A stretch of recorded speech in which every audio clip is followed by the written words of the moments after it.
Voltamos com o especial Teresina, 172 anos.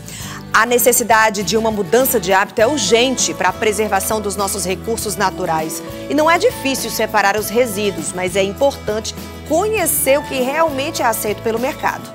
Pois é, Aline. E o Bartolomeu Almeida vai nos ajudar agora a entender como é que faz para separar, para ajudar inclusive os catadores que desempenham um papel tão importante para isso. Bartolomeu, bom dia para você.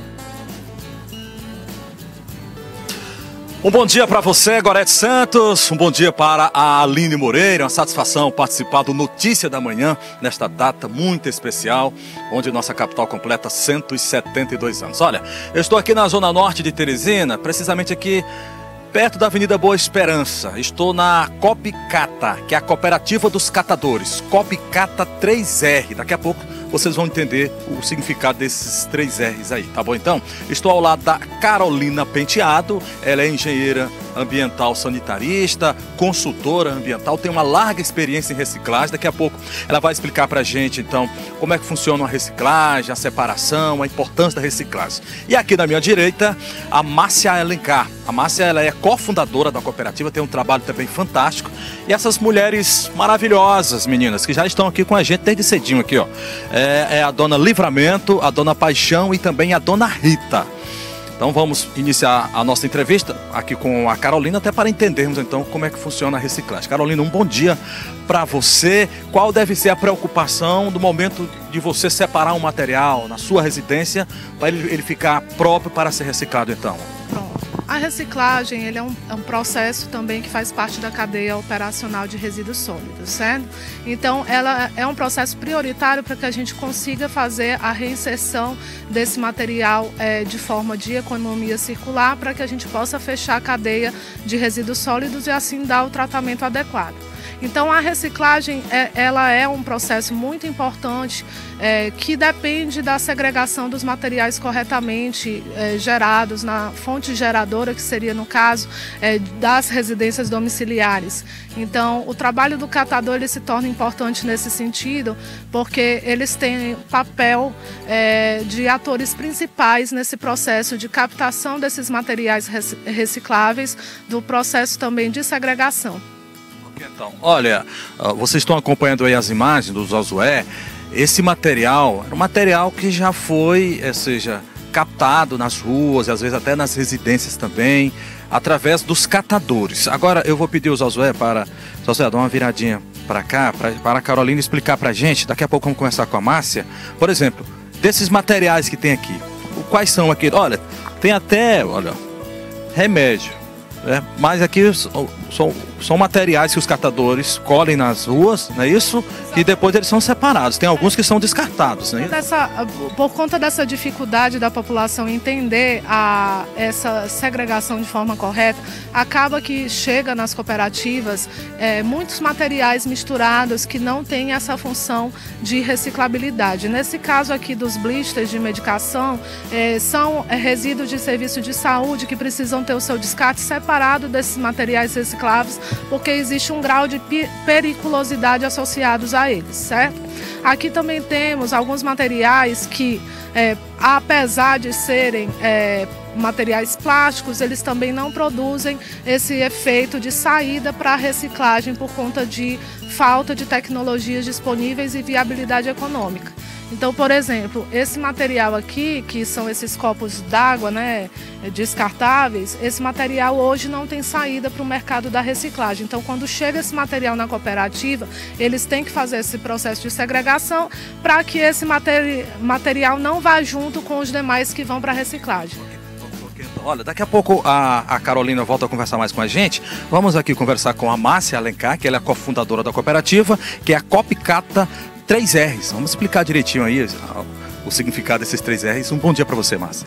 Bom dia, Bartolomeu. Bom dia, telespectadores aqui da TV Cidade Verde. É uma oportunidade muito grande que vocês estão dando aqui para a gente. A Copicata 3Rs, ela surgiu de uma necessidade emergencial de juntar a prática com a teoria a partir da educação ambiental e da catação desses resíduos.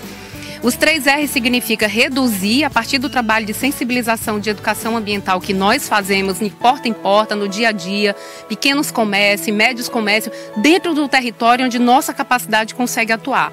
E aí, o segundo momento e o segundo passo é a reutilização. Muito desses materiais, a exemplo aqui, a gente traz aqui uma panela dessa de alumínio, a gente tem função para ela aqui dentro da nossa cozinha solidária, porque a gente trabalha também em processo de parceria com a segurança alimentar e nutricional, porque a fome é um dos primeiros ODS e a gente sabe que boa parte da nossa população na periferia e principalmente de catadores vive em situação de vulnerabilidade, muitos deles em vulnerabilidade extrema, então erradicar a fome já é um dos passos dos ODS. Quando a gente trabalha todo esse processo de limpeza na rua, no território, na comunidade, em bairros, principalmente em assentamentos precarizados, onde o carro da limpeza e da coleta não entra, o que a gente faz? A gente entra com o carrinho, a gente sensibiliza a população, entrega um saquinho de lixo, fala da importância, porque esse primeiro trabalho é uma responsabilidade também da sociedade e a gente entende que ainda falta muito, que o poder público, a iniciativa privada deixa muito a desejar quando não investe em educação ambiental. Então, educação ambiental não é para se tratar apenas no dia do meio ambiente, no dia da educação ambiental, no dia da reciclagem, no dia do catador. É um processo contínuo, é um processo gradativo e a gente precisa entender que um plástico filme como esse, cada embalagem dessa, seja ela vidro, seja ela metal, que tem um valor mais agregado, seja ela produtos de embalagem de limpeza, o papelão, o ferro e PVC e todos esses materiais, eu costumo dizer que para a gente saber o que a gente pode reciclar é só fechar os olhos dentro da casa da gente e entender que boa parte do que nós temos lá dentro pode sim ser reciclado.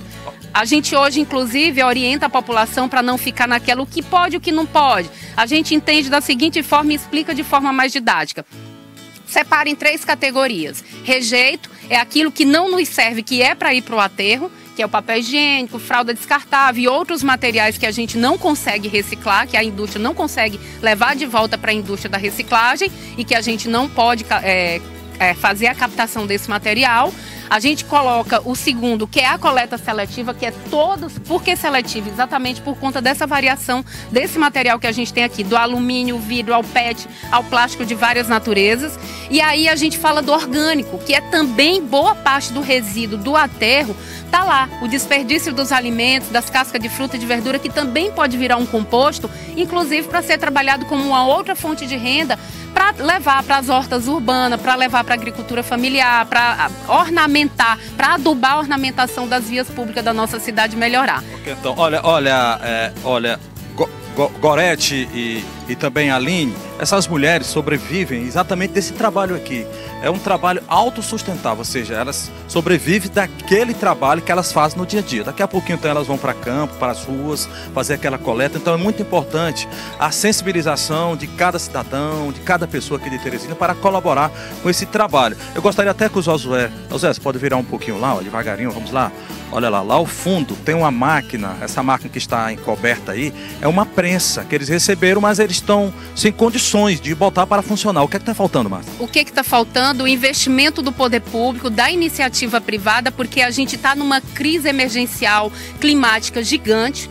O mundo está pedindo socorro, enquanto todos os agentes ambientais, as grandes nações do mundo estão dando as mãos, a gente ainda está num estado e num país que carece muito esse dar as mãos para a gente poder suprir essa emergência climática. Se a gente fala de justiça climática, a gente está falando das populações mais afetadas, principalmente as populações em situação de vulnerabilidade.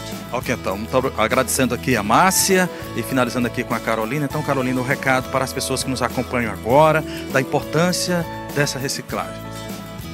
É muito importante que se faça essa separação desses materiais em casa e que também faça a limpeza adequada desses materiais, porque quando esses materiais vêm contaminados com resto de alimentos e outros contaminantes, acaba que dificulta cada vez mais a ação do trabalho dos catadores nesse processo de segregação e inclusive coloca eles numa situação de risco de contaminação e intoxicação. Ok, então. Está aí, esse grande exemplo que o teresinense pode seguir também, ou seja, fazendo a sua parte. Ou seja, seria algo muito importante, um presente muito importante para o aniversário de Teresina. Volto com vocês aí no estúdio do Notícia da Manhã. Obrigada, Bartô, obrigada, Márcia e todas as catadoras. Obrigada também a Carolina, viu, por dar essa contribuição para a gente. A gente não pode deixar de mencionar aqui o endereço lá da Copcata. A gente fica na região do Lagoas do Norte. Qualquer pessoa que chegar lá, você chegando lá, as pessoas vão saber identificar onde fica a Copcata para vocês levarem também os seus resíduos e contribuírem, né? Tanto com a preservação ambiental como com o trabalho importante que elas exercem.